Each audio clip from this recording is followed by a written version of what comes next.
AML అని చెప్పేసి నెట్లో టైప్ చేస్తే అది బ్లడ్ క్యాన్సర్.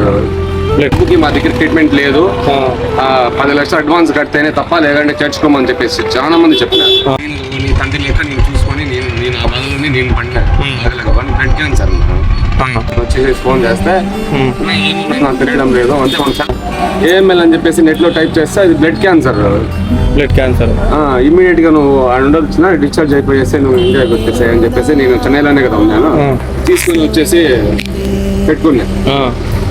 బసదారం హాస్పిటల్కి వెళ్ళా అన్నా, నువ్వు ఏమన్నా అనుకో, బసదారం హాస్పిటల్లో ఫ్రీగా ట్రీట్మెంట్ చేస్తారని చెప్తున్నారు కదా, ఇది పచ్చి అబద్ధం. నేను పోయినాను, నేను పోతే నా తమ్ముడికి రిపోర్ట్లు చూసి మా దగ్గర ట్రీట్మెంట్ లేదు, 10 లక్షలు అడ్వాన్స్ కడితేనే తప్ప, లేదంటే చేర్చుకోమని చెప్పేసి చాలా మంది చెప్పినారు.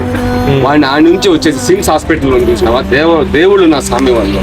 ఊపిరి మాత్రం